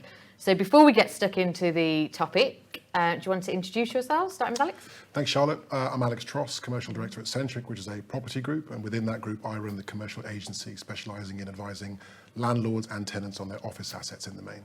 Cool, thank you. Hi Charlotte, I'm Patricia Colden and I'm the Managing Director and Founder of Colden Human Resources. So we offer HR support services to clients from all sectors in any kind of help that they might need with their people management HR support. Hi Charlotte, I'm Mo Burry and I am the Managing Director of Momentum Training, and I work with people in business to help them get over the stuff that stops them enjoy selling. Mm-hmm. And I'm Kate from Kate Hollingsworth Photography, and I work with businesses to help them with their brand and business photography. So I specialise in creating characterful rather than corporate images to help them target their ideal client and get more sales eventually. So that's kind of who I am, Kate Hollingsworth Photography. How did you all as business leaders or businesses adapt to this sudden hybrid working and having to create relationships online? How did you adapt? It must have been tough for you. All the weddings stopped. Yeah, my diary, literally everything slid out of my diary. So one day I had a packed diary for the whole year because I was a wedding photographer in the main. I'd done bits of commercial photography, but it hadn't been my main focus. So everything fell out the diary, and I did go, what am I going to do? And I did a course, and then realised I got all of these skills, and realised that actually my passion was in business photography and branding people and working with small business because it was so creative. But yeah, I literally saw everything fall out of my diary and had to do a bit of a change about it. But again, it was sudden, and actually on part of my course they made us use Zoom, and I was like, I'm not going to be able to talk to people on Zoom. And actually it worked surprisingly well. Yeah. I think I perhaps had a different experience because as a provider of a HR service, when we suddenly went into lockdown and everything changed so rapidly and dramatically for employers, they were knocking my door down virtually. I didn't have to look for sales at that point because people were finding us. They were trying to work out how to furlough people, how to deal with the staff they did have, and I was literally one page ahead of the guidance from the government, trying to lead them through. So I think I had quite a different experience in that sense. Unfortunately, I suppose, for my own business. So it was quite different. And what about you, Alex? How did you suddenly go from predominantly of your work being face-to-face to then suddenly having to download Zoom and Teams like the rest of us. I mean, on the landlord side, not a huge amount changed actually, because they were used to conversations. The initial conversation typically would happen face-to-face, but after that you might communicate over the phone or what have you. I think the interesting part was, because of the lockdowns, how that impacted the office market in particular, tenants needed a very different service. People, in response to hybrid working and the change from an HR practice perspective, we had to adapt very quickly to new questions we were being asked and find a way to generate income when we couldn't from the traditional route of just letting space. So it was a steep and sometimes painful learning curve actually, but I think having come out the back of the COVID sort of pandemic, we're all better equipped now to perhaps absorb any shocks that come down the line. Yeah. I think one thing that I find especially interesting and definitely got passionate about is this whole concept about relationship selling.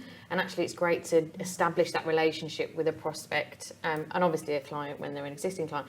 But how do you find that you did that when it's suddenly become online rather than those face-to-face interactions? Like how did you guys find that relationship side?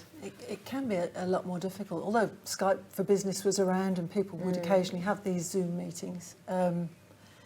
We are used, as we're humans, aren't we? We're pack animals, and we like to be in the same space to get a feeling and connect with people. And all of a sudden, a lot of that was taken away. But at least we had video. Imagine if the pandemic had happened 15 years ago before any of that was available, it would have been really, really challenging. Yeah, at least been able to look in people's faces and look in their eyes. And, you know, in larger meetings, have a breakout session and have a bit of a chat. We've just had to change the way we do it. We've lost that natural instinct to bond, and we have to do it a bit more. I think it was easier when it was perhaps one or two people you were talking to over Teams to maintain and develop that relationship. Where I struggled is where you were in a group scenario and you just haven't got the same dynamic when you're not face to face, and particularly when people were turning cameras off as well in certain scenarios and you couldn't see any response or body language. That was very different and very much more difficult to maintain those relationships, I think. I think, I think what's interesting in property is that it was so heavily relationship driven previously. You could be complacent about the actual proposition. Okay. I think what's been interesting is actually people have got better at articulating what the benefit of engaging with that particular service provider is, because you can't just rely on having golfed or networked with that individual. Because there's the substitutes, there are lots of them, and they do a similar thing. If you're a chartered surveyor, you're a chartered surveyor, so the service you get will ultimately be very similar. So it's the route to that service that typically drove the choice prior. You strip that away, then the buyer has to be very conscious about actually, why is it that individual? And in terms of what we do, work with landlords, for example, it can be a very long relationship. So you have to be very careful about who you go on that journey with. So actually, in some ways, it's better because if you can articulate your proposition, then you can offset if you don't perhaps have that long-term relationship. So it's, you know, there are some pros as well.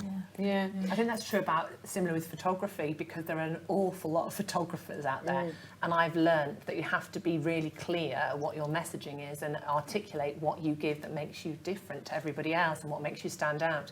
And the other thing I wanted to say was I think Zoom's been brilliant. I still make people come on Zoom calls if they will rather than the phone, because I still read everyone's body language. I still look to see, have I really annoyed them by the suggestion? Am I pushing them too far, saying that we need to do this, and how are they responding to it? And I can tell, and you can read. You can, yeah. We have. It's strange, isn't it? Because even sorry to cut across you, but it's weird now because culturally there's a shift, because prior we had obviously phone calls and conference calls, but now if there's a Zoom call and someone has the camera off, it feels almost rude. Yes. Because we all expect to be able to see people now, whereas decades prior we didn't have that expectation. So it's we've evolved a little bit. Yeah, definitely. I think some clients I've spoken to over the last couple of months have said it's definitely shortened their sales cycle. Like from what you said, actually you can be more to the point. You know, if there's a group of people that offer the same service or product, it's very much now, I suppose, a clear-cut, conversation, rather than being able to generate this lovely relationship on the golf course over 5 months. It can be quite clear-cut, can't it? I think that's true, and I think it's about matching the service that you provide to their needs first, and then the relationship almost comes afterwards, doesn't it? But you don't almost waste each other's times in working out whether it's a good fit in the first place. So I think it has orientated. I think there's other advantages. We can now have quick meetings. You don't have to go a long way. You can have quick meetings early in the morning with your pyjamas on the bottom half. Nobody knows. But also, if you are into reading micro expressions and really paying attention to that, you can pin that person and really look at what their face is doing. It tells you a lot of information about how they're thinking. And we're all naturally good at that. Do you think there's a potential on that point? Do you think there's a potential gap then in our skill set in that element? Because I mean, you know, especially from my background, all of the sales training was delivered face to face, and it was very much body language, rapport building. I don't think we've ever been trained on relationships online. So that's, you know, that still feels very new. So do you feel like there's a bit of a gap there? We were all thrown into it, weren't we? We were all like, yes, okay, oh, it's all gone. All of a sudden I've got to see these people on the screen, I've got to figure out how Zoom works, and we were forced to be okay with it. But there is a skill set there. There are certain things that you can do to make yourself more attractive to the person you're talking to by the space that you occupy, the lighting, things like that. And also learning how to read people in a way that helps you see the body language that you'd otherwise miss. Because if you were talking to somebody and you could see that they weren't really engaging with the conversation through the way their body was moving, you might tweak that, you might do something different, whereas all you get is head and shoulders now. So get a bit smarter about, again, reading faces, reading tone. I think it's also more about active listening, really actively listening as well. And not relying so much on the non-verbal cues. And I think that's a skill set which is perhaps slightly different now and slightly more, has to be more enhanced. It feels more dangerous, doesn't it, when we're online to look at those emails, to look at things pinging here, there and everywhere. And, you know, guilty of it myself. But you can, when I'm watching somebody, I can tell when someone's doing it as well. Yes, I'm thinking, of course you can. You wouldn't have done that in a face-to-face meeting. Imagine getting your phone out in a face-to-face meeting and reading your emails. You wouldn't have dreamt of doing that, and yet it's because we sort of had to figure out how this worked. But now it's time to get a bit smarter about it, because it opens up so many more opportunities. Yes, you can have a conversation with somebody in another country, on another continent, whereas in the past it would have involved lots of emails or phone calls or jumping on a plane. And now you've got access to the whole world just by sitting at your desk, if you're willing to go there. I think time has definitely become something that we've appreciated more. You know, from doing maybe one meeting a day. You know, if you've had to travel, you can now do 4 or 5 meetings a day. So actually, from a business point of view, actually what you can try and achieve has definitely increased. But interestingly, a bit of a stat for you. A recent study by McKinsey & Co. claim nearly 80% still of business-to-business decision makers still prefer that human interaction. So have you found this increase now, kind of post-COVID, is creeping back? Definitely for the first meeting, the sort of first prospect meeting, it's really important then, I think, to have a face-to-face dialogue. But then I find in my case, once I've established that relationship, then not so. It becomes more efficient then to revert to Teams and phones. But if I'm actually then working with the business, it's really important to see the business in action from a culture point of view, understand the way they interact, their values, because that shapes the support that we provide. So I think it's sort of half and half for us. There are certain things that we need to be on site for, others which are just much more efficient done remotely. And people have appreciated that, I think, from a time-saving perspective. I think the hybrid thing, though, really does work. And whether it's the first meeting or you have a quick chat for first meeting and then decide, yes, it is worth driving to London or whatever it is that you've got to do. Networking as well, that's quite often hybrid now. So you instead of meeting every week, you might meet once a month. And there's a lot you can do and it's obviously great for the environment as well. There's a lot less people sitting in cars. So there is a lot, I think there's a lot of things you can do to use it to open up more markets, save yourself time, become more efficient. And Kate, how have you, because I know your whole business model pivoted in COVID, so, and even though you adapted to kind of being online, have you found it now that people are wanting to do more face-to-face, or? Do you know, I was just thinking, I don't think they do. I have one client who is on, they're on a year-long package, so they do a lot of shoots with me, and we do meet in person because we get more done, and then I can work with them on messaging and posts and like reels and things like that. We do it in the meeting. But everybody else is still quite happy to do it all online until we have to do the shoot. Obviously, we don't do that remotely. But I did do some of those in lockdown, and I've got a client in Germany who wants me to do remote shoots, and that's been great for big companies with people all over the world they just want headshots of everybody to show that they are global, and we've done those virtually through an app. It's crazy. I literally tether to their phone. I help them with the lighting, and I direct them through the phone. So say you're holding the phone, and I'm directing you and the person you're taking the photo of, and I'm sitting at my computer going click, click, click, and then I edit it. Amazing. It is a bit mind-blowing. Yeah. Yeah. And Alex, have you seen the industry, have kind of property industry just all suddenly wanted to go back to face-to-face, or has there still been that resistance? It's really interesting, actually, because in terms of the interaction piece, I think we all went through that first summer, which was great, lots of barbecues, no commute, time with the family, everything's great. You then throw in a cold winter, too much time with your family, and all of a sudden everyone's clamouring for the office again. So I think from our perspective, day-to-day, advising landlords in particular, there's been a real focus for us in terms of advising landlords on what they need to do to make their space attractive, because people want to accommodate that interaction piece. So people are using offices very differently. We all want and miss that. You can see from the bars and restaurants in Birmingham, for example, when the lockdowns were eased, everyone rushed back because we'd missed that interaction, that conversation, that face-to-face. So, but equally, we still hold on quite tightly to that flexibility we enjoyed during the lockdown. So there's a balance to be struck. But the industry, I think, is evolving, because if you are recruiting, for example, you need to be able to offer flexibility, and you'll know much more about this than me. But equally, building culture, training, succession planning, all those things are much easier to do when you're all in the same space. So in terms of advice we now give both occupiers on terms of how their office should function, and landlords and what they need to do to deliver that, it's trying to get that balance right between getting people into an office but allowing that flexibility as well. So it's not everyone's worked it out, but we're getting there. That's probably one of the hot topics on the agenda for most of my clients at the moment, how you get that effective balance between people working remotely or in hybrid and maintaining a cohesive workforce, maintaining team, sense of teamwork, etc. And everybody, I think, is grappling to find the right model. But I think it's completely changed the shape of the labour market. Like you say, for recruitment, people are now expecting some degree of flexibility, and that's a positive as well, because it's opened up those frontiers in terms of geography. You might get your best talent from Liverpool now. You don't have to stay in that kind of geographical location. So it does have some benefits, but it's certainly that and employee well-being, because the other thing that I think has arisen as a result of COVID is this massive impact on mental health and mental ill health, coupled with the latest economic forecasts and climate. So that's the second thing now. It's about how you maintain that well-being of people who are working disparately and hybridly. Absolutely. So it's quite a big conundrum at the moment for most companies. Coming back in, don't we? Especially for the youngsters coming through, because if everyone's working in their silos in their home offices, we need to get us back together to train up and get us reading each other's skills and doing the training, but in a flexible way, because that's what people are now expecting. It's changed people's expectations.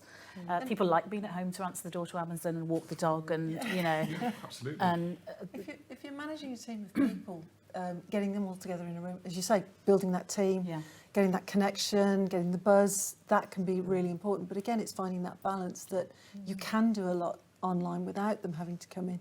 And as long as you can find the balance for the right people, and it will be different in every organisation, then you can still keep that energy up and do it more personally. You can have that one-to-one, which is really quality one-to-one time when it's on Zoom, because you're really face-to-face and you can get as close as you need to. And it allows you to sort of still keep that focus on the thing that the business needs to have happen. Yeah, I suppose it's about going back to the basics and understanding what your business does as a core, and what do we need to have in place to be productive, and to be as productive as we were pre-COVID, if not ideally more productive. And if that's just about understanding our people or understanding our processes, it's just maybe a little bit more about getting to the grips with that. And if that means that we provide hybrid working, doing more things for people's well-being, if then we can still sell and create all of these relationships with our clients and prospects, then actually it should make us ideally more productive overall, and have a positive shift, really. I suppose, have any of you had staff, kind of sales staff, that you've had to manage in a different way due to this, you know, kind of maybe performance and it being a hybrid world and it being really different? Yeah, I think we talked about the impact of the hybrid model. I think management has had to evolve because historically you could sort of open your door, check that whoever's there at their desk, they look okay, fine, management done, box ticked, off you go, absolutely. Appraisal done. I think now you've got to have a much sort of broader you know, approach to management in terms of, do they have if they are at home, for example, is their setup right? Are they at home in a home share? Are their kids with them? So all that now impacts, because it's not just about when they come in the door, when they leave. Your management extends to their home situation potentially as well. So that creates a different layer, and the check-ins have to be much more meaningful now, and really ask good questions and be present in terms of what the issues are that impact whether they can be productive. And I think post-COVID, people now are much more aware of those mental health well-being issues. And I think prior to the pandemic, management probably didn't extend to those issues to the same extent. So my team is very diverse. Some are more in the office, and a number of them are sort of displaced in the field. And the way you have to interact with them has to change. And that's probably very different to how it was when they're all just at a desk and you could pop out and just have a quick look. Yeah, I think as a growth hub, we've definitely seen that need for support when it comes to kind of mid-management levels with this new area of what's expected from them. Because previously, like you said, in the office, it was very kind of standard, this is how to manage. Whereas now you are having to adapt to a multitude of situations and scenarios, and especially with people that are taking on apprentices. How do we get them to adapt to hybrid working? How do you get to teach them the art of selling and generating relationships online and in person? They have to suddenly switch what they're doing. So I think that middle management piece has really kind of had a focus on it for sure, hasn't it? It's much harder to organically share good practice and mentor people from a distance because they're not next to you. Yeah, you miss the water cooler chats. Absolutely, and things like that. yeah, absolutely. So you don't go on a Teams call for somebody to ask a really minor question, whereas they might have wheeled the chair back and said, "Can I just ask you about this?" So people are missing out on that kind of organic nurturing and mentoring, I think. So it is a different skill set for managers in a way. They've got to look for different things and different responses from their employees as well to check that they're doing okay, that they're working effectively, they're not isolated. So it is a new learning experience, I think, for managers, very much so. In sales in particular, just overhearing a conversation and being able to go, well, how did you handle that? Or if you're training to go, oh, I just overheard this, maybe try this, and to do it in the moment is much more effective. Absolutely. It's very difficult to do that when you're remote. So sales in particular is something that you learn by osmosis in the main, and that suffers a huge amount when you can't do that, when they're not sitting right next to you. You don't overhear those things. You don't know when to step in because you've not overheard a poor conversation, for example. So that person might maintain those bad habits much longer because you can't overhear it and engage. And not learning from the experts and the just overhearing stuff is actually really quite powerful, isn't it? So lose that. That's probably why sales coaching has become more of a thing. It was always before, get everybody in a room, run a program, everybody's learned the skills. Whereas now it's much more, certainly for me, one-to-one, somebody who's struggling. So they can have that, okay, this situation's coming up and I don't know how to handle it, or this happened, what could I do to fix it? And whether that's an online sort of access or something face-to-face, a lot of the time now it's online. And they want somebody that they can just sit with and go, right, this is what I did last week. This is what worked, this is what didn't work, where do I go from here? So again, it's changing, and it's probably a good thing that it does. It's the same for sharing company values as well. It's very hard to do that when you're not present and together, because that's about role modelling the right behaviours, and if people aren't seeing those all the time, it's a very different Did you also have a Christmas do online and the horror that is? Absolutely. So yeah, we don't want any more of that. Please don't press record. Imagine when people do get unleashed for a proper Christmas party. Yeah, absolutely. And it's interesting what you just said, Mo, because actually I think we all remember the kind of smile when you dial. But actually, if there is some skills there with that, because actually if you've been at home isolated all day and you go into this client meeting and you pitch, actually how is your your tone and your body language, whereas if you have just come from another face-to-face interaction, you might find that there are slight differences to how you are perceived.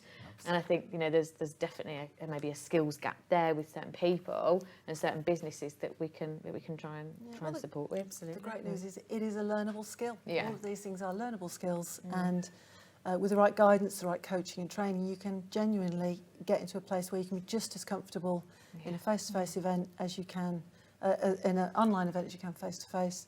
And as I say, sometimes it's even better because you can, you know, you don't miss words when you're face to face with somebody when you're on a virtual call, because you can turn up the volume, or you can put your headset on, or you can really pick up every sound and every nuance in the tone that you probably wouldn't pick up in another environment. And it just gives you a chance to see people in more detail, I suppose. But again, it's all skills. It's just different skills now. Yeah. But doable. That's okay. And I suppose, have you, this is to all four of you, have you got some digital or in-person tactics or tips that have helped you pivot and grow your business? Not sure who wants to go first for this one. I'll go to you. Probably you, Kate, because you had to pivot. pivot. Yeah. I've completely changed how I do my sales process. I think of myself as quite anti-sales, but I'm very clear about what I do in the run-up. So I'll, you know, it's all digital, but I'll start with like a questionnaire to get them already thinking about. Oh, I didn't know. Because people think it's just a headshot, so already they're thinking, oh, no, Shoff, there's other things, what's going on here? So that by the time we come to the phone call, they're like either interested or they're like, no, we just want headshots, so we just want that, thank you very much. Or they're like, oh, you offer other things, tell me about it. But it is all very digital. It's like, oh, here's a brochure, here's a questionnaire, right. So when they come to me, they're already understanding what I offer and why I'm different to other photographers, so that by the time we get into it's a lot more seamless. And I found that a lot easier for actually ending up only speaking to people who are really going to book me, because they understand what it's all about. Okay, so actually it helped you. So adapting actually helped. You did it more for your business rather than the prospect side of things, trying to make it easier for them. You actually did it to make it easier for you. That's our mercenary. If it's made you more productive, though, and then more efficient. Yeah, way more efficient. And it is better for them, because I don't want to waste their time either. If that's not what they want, you know, that's fine. And you know, you don't also want those awkward Zoom or Teams conversations where you're trying to sell yourself and they've got cameras off and actually just be really difficult and awkward anyway. Or they're like, no, we didn't want any of this. Why are we on this Zoom call? That would be terrible. Yeah. Okay. Mo? So what did I do? Well, I actually noped out of lockdown. I sort of went, no, I'm a face-to-face trainer. I'm not doing this. It'll all be over by September, much as I'd hoped. And eventually I had to figure it out. So I started looking at, okay, Zoom training is a thing. I can do this. So I started learning how to do whiteboards and polls and and I hated it, utterly hated every second of it. And I was on a training, because I'm a bit of a learning junkie, so I'm always on a course of some sort. And the woman concerned had a standing desk, a flip chart behind her, and she stood up and trained to the screen, to the camera, just as I would have in a room. And I went, oh, I could do that. And so that was my biggest shift, not trying to think I have to become a Zoom trainer, but actually do what I do naturally, do what I've always done, just to a camera instead of a person. You don't get the same feedback, you can't sort of have the big discussions and things, but there is a lot you can do. But yeah, I really struggled at first, but then you just have to adapt, don't you? Yeah. And since, you know, kind of post-COVID, shall we say, have things, you know, been the same and you've still been able to be as productive as you know, pre? More so, actually. A lot more of my clients that would have brought people from all over the world, which is a very expensive way of setting up a training, and you have a big conference room or a hotel event and there's all the rooms. Now we just all bundle online and we do it online, and we use breakout rooms so people can have those more intimate discussions and those sort of subject discussions. But ultimately it works surprisingly well. And yeah, it's lovely when somebody says, I felt like you were talking to me, and there's like 100 people on the call. So yeah. So actually that being online made your service feel a little bit more personable. Yeah. Even though it's online. Yeah, if you've got a group of 100 people, it's hard to get really in detail with each person. Whereas with the chat and things like that, you can really pull people's comments and ideas, and while you're still managing the event and the conversation. So yeah, it's. I'm pleased to say I'm still doing face-to-face. That's back in my agenda. But surprisingly, quite a lot of it still, people are happy to do it online.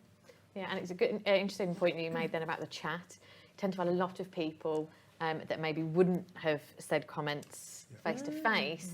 You tend to find there's a lot of questions being asked in chats. There's a lot of comments, a lot more feedback. because we've got this little screen of protection almost. Yeah. So at least people are being heard, and there's no kind of leaving the room and not having something be said or discussed, which I think is a real positive, isn't it? Absolutely, Yeah. very much so. When you've got somebody who's a little bit quieter and just genuinely doesn't want to speak up in a discussion, they will do in the chat, which is great because then you engage everybody. I think there are two things for me. I think a bit like Kate, I had to sharpen my product offering and be a bit clearer in terms of how I could support businesses, rather than it through networking or just general conversation. It sort of organically evolves. You can sort of work out what they need without being very direct. But when you haven't got that opportunity, you've got much less time in a Teams call, and it's naturally more structured. I think it forced me to really think about what the service is and how it could be broken down into a menu to be more tailored to the individual providers, people I'm providing to. But I think the other aspect as well for me was being less shy about asking existing clients to make recommendations. And I think that is quite a powerful sales tool in itself, which I think is something I've started to do much more of. Okay, that's great. So actually it kind of brought you out of your comfort zone to having to ask for different things because the way of the world changed, and you wouldn't have been introduced maybe at a network, like at a bar or something. Actually now you need to ask for those referrals. Yeah, exactly. It's less organic, it's more structured than it was. Okay, so it's a very good way of being able to pivot there, and a great example of what it is that you've done. Yeah, I think for me the biggest change has been use of social media.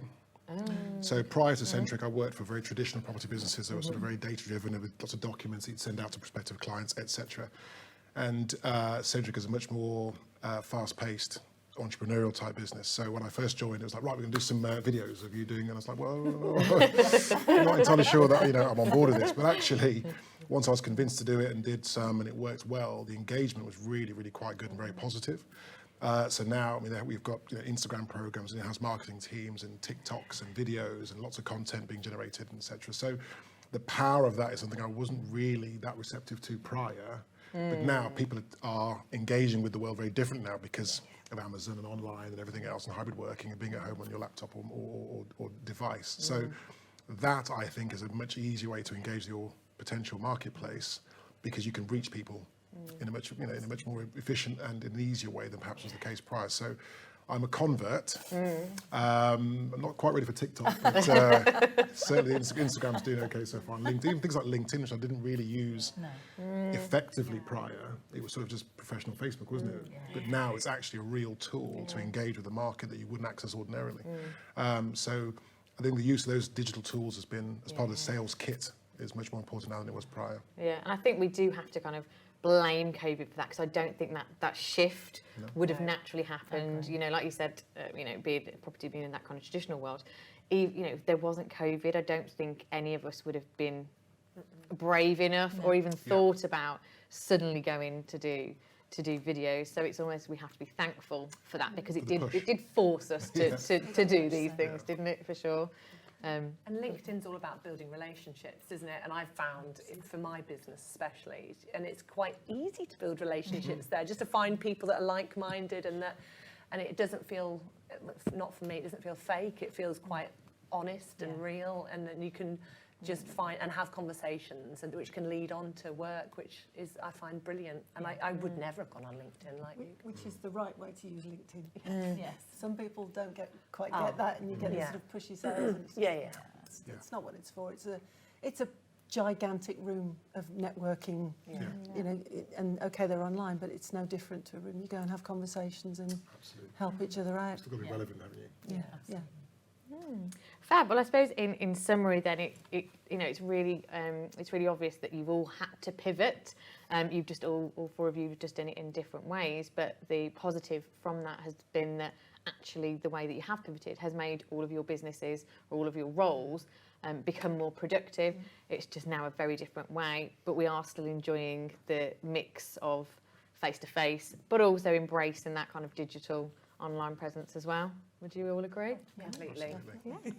Fab. Okay. Well, thank you all for joining me today. Thank you. It's been great talking to you about the lovely topic of sales.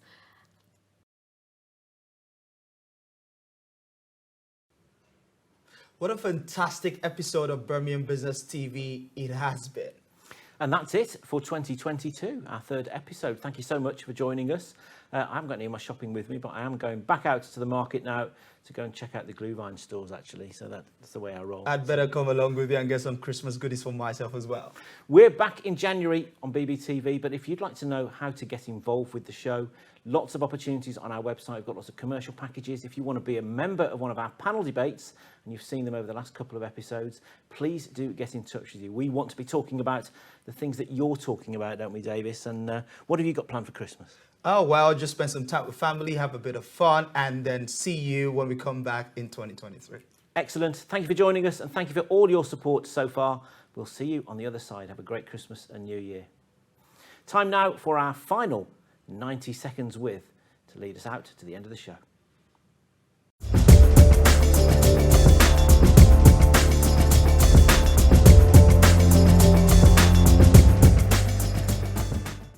Your greatest character strength in the workplace. So I very much value my integrity and do what I say I'm going to do. Your biggest weakness.